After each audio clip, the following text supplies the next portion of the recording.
নাম ভজ নাম ও চিন্ত নাম কর সার অনন্ত কৃষ্ণের নাম মহিমা অপার। সকল কৃষ্ণ ভক্তদের যারা জন্মাষ্টমী পালন করছেন 2024 সালের 26শে আগস্ট, তাদের সকলকে জানাই শুভ জন্মাষ্টমী। শাস্ত্র বলছে যে একাধিক একাদশী পালনের ফল লাভ হয় এই জন্মাষ্টমী তিথি পালন করলে। তাই এই 26 তারিখ সোমবার দিন, জন্মাষ্টমীর দিন, ভুলেও মুখে দিবেন না এই খাবারগুলি। কারণ এবার বন্ধুরা 2024 সালে 2 দিন ধরে জন্মাষ্টমী রয়েছে। তাই অনেকের মনে প্রশ্ন, কবে আমরা জন্মাষ্টমী পালন করব। আর এই জন্মাষ্টমী দিন কিছু খাবার, কিছু ফল, কিছু সবজি খাওয়া যাবে না। তা বন্ধুরা, আমাদের সারা বছরের জন্য রোগ ব্যাধি দুর্ভাগ্যরূপে চলে আসবে। তাই এই দিন এই 5টি খাবার খাবেন না। আর কোন খাবার খেলে আপনাদের ভালো হবে সেটাও আমি বলবো এই ভিডিওতেই। তাই রূপা ক্রিয়েশনসে সকলকে জানাই স্বাগত, এবং পুরো ভিডিওটি ভক্তি ও শ্রদ্ধা দিয়ে শুনবেন, এবং শুনে একটি লাইক এবং কমেন্ট বক্সে লিখবেন জয় শ্রীকৃষ্ণ, এবং কাছের বন্ধুদের অবশ্যই চ্যানেলটি শেয়ার করে দিবেন। বন্ধুরা, সকল কৃষ্ণ ভক্তদের জানাচ্ছি যে আগামী সোমবার না মঙ্গলবার জন্মাষ্টমী তিথি পালন করবেন। সোমবারই কিন্তু জন্মাষ্টমী তিথি পালন করতে হবে, কারণ রোহিণী নক্ষত্র সোমবার রাত 9:24 থেকে শুরু হচ্ছে এবং মঙ্গলবার ভোর 6:49 শেষ হচ্ছে। তাই রোহিণী নক্ষত্রের মধ্যেই কিন্তু জন্মাষ্টমী তিথি পালন করতে হয়, কারণ ভাদ্র মাসের কৃষ্ণপক্ষের রোহিণী নক্ষত্রের শুভ অষ্টমী তিথিতে ঠিক মধ্যরাত্রে ভগবান শ্রীকৃষ্ণের এই ধরাধামে আবির্ভাব হয়। তাই এই জন্মাষ্টমী তিথিটাই সোমবার দিনই পালন করতে হচ্ছে। জন্মাষ্টমীর দিন যদি কিছু কিছু কাজ যেগুলো করা যাবে না সেগুলো যদি করেন, তাহলে কিন্তু নিজেরাই নিজেদের দুর্ভাগ্য নিয়ে আসবেন, সংসারে অশান্তি, অর্থ কষ্ট সবটাই থাকবে।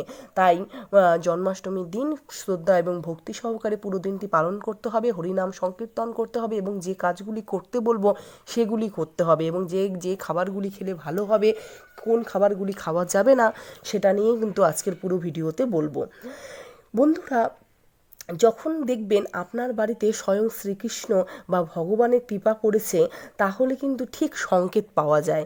যদি কোনো সংকেত পান তাহলে কিন্তু কমেন্ট বক্সে অবশ্যই লিখবেন। সংকেত বলতে কি কি? সেই সংকেতগুলি হলো, যদি দেখবেন পুজো করার সময় যদি দেখেন যে ধূপকাঠির ধোঁয়া বেরিয়ে ভগবানের দিকে যাচ্ছে বা সুন্দর কুণ্ডুলি পাকিয়েছে, তাহলে বুঝবেন আপনার পুজোয় প্রসন্ন হয়েছে ভগবান, তাই ভগবানের আশীর্বাদ পেয়েছেন। বা যদি দেখেন যে যখন পুজো করছেন, কারণ আমরা সবাই জানি যে ভক্তের ডাকে কিন্তু ভগবান অবশ্যই আসে বা অবশ্যই দেখা দেয়। হ্যাঁ, এরকমও যদি সংকেত পান যে ঠিক আপনার পাশেই দাঁড়িয়ে রয়েছে, যখন পুজো করছেন তখন মনে হচ্ছে যেন আপনার পাশেই ঠিক ভগবান দাঁড়িয়ে আছে, মনে বিশ্বাস রাখবেন যে যদি এরকম হয় তাহলে কিন্তু আপনার খারাপ সময় কেটে গিয়ে ভালো সময় আসবে। এবং পুজোর সময় যদি ভগবান সন্তুষ্ট হন, তাহলে ভক্তদের প্রথম যে সংকেত দেন তা কিন্তু প্রদীপের আলো হঠাৎ করে বেড়ে যাওয়া, এটিও কিন্তু একটা সংকেতের মধ্যে পড়ে। তাহলে বুঝতে হবে ভগবান কিন্তু আপনার পুজোয় সন্তুষ্ট হয়েছে। যদি পুজোর দিন কোনো অতিথি আসে বা কোনো পশু আসে আপনার দরজায়, তখন কিন্তু বুঝবেন যে আপনার সৌভাগ্যই আপনার সামনে আসছে। কারণ হঠাৎ করে যদি ভগবান কী করে, যে ভগবান কিন্তু বিভিন্ন রূপে দেখা দেয়। ভগবান অনেক সময় ভিন্ন রূপ ধরে আসে ভক্তদের বাড়িতে। তাই কেউ পুজোর সময় যদি কোনো অতিথি ব্রাহ্মণ বা কোনো ভিখিরি বা কোনো পশু পাখি যদি আসে, তাহলে সাধ্যমতো তাকে খাবার দিবেন এবং সাধ্যমতো তাকে সাহায্য করবেন, তাকে কিন্তু বাড়ি থেকে তাড়িয়ে দিবেন না। আরেকটিও সংকেত পাওয়া যায়, যদি হঠাৎ করে দেখেন পুজোর সময় ভগবানের চরণ থেকে কোনো ফুল যদি আপনার দিকে চলে আসে, সেটাও কিন্তু একটা ভগবানের আশীর্বাদ। মনে করবেন আপনার পুজোয় আপনার ডাকে ভগবান সাড়া দিচ্ছে বা আপনার পুজোয় সন্তুষ্ট হয়েছে। তাই এই সংকেতগুলি মিললে কিন্তু অবশ্যই ভাববেন যে আপনার বাড়িতে কোনো শুভ যোগ হচ্ছে, ভগবানের আশীর্বাদ পেয়েছেন। এই জন্মাষ্টমী ব্রতের দিন কি করবেন?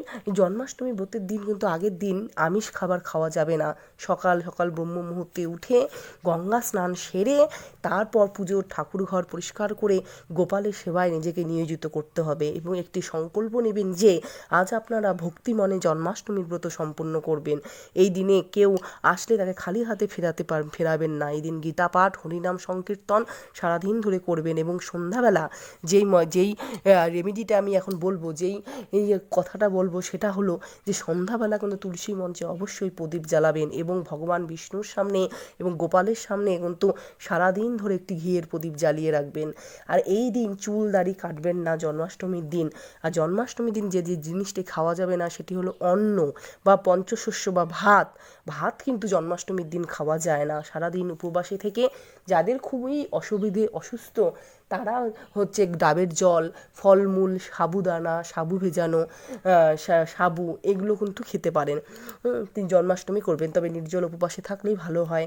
হ্যাঁ, অন্ন ভাত কিন্তু খাওয়া যাবে না, আমিষ আহার করা যাবে না, বাড়িতে আমিষ ঢোকানোই যাবে না এবং গোপালকে নিজের পছন্দ অনুযায়ী ভোগ নিবেদন করতে হবে। মাখন, ক্ষীর, মালপোয়া, তালের জিনিস, তালের ক্ষীর, তালের বড়া এগুলো কিন্তু গোপালের খুবই প্রিয় খাবার এবং তার সাথে লুচি, মিষ্টান্ন, মালপোয়া এগুলো কিন্তু ক্ষীর এগুলো গোপালকে ভোগ হিসেবে দিতে হবে এবং গোপালকে যে ভোগ হিসেবে নিবেদন করবেন তারপর যে পুজোর প্রসাদ মালপোয়া, তালের বড়া এগুলো কিন্তু নিজেরা আপনারা কৃষ্ণ ভক্তরা যারা জন্মাষ্টমী ব্রত রাখছেন তারা কিন্তু এগুলো গ্রহণ করতে হবে। এগুলো খেলে আপনার শরীরের সমস্ত কষ্ট দূর হয়ে যাবে এবং দুর্ভাগ্য কেটে গিয়ে যে কোনো কাজে যদি বাধা থাকে সেগুলো কেটে গিয়ে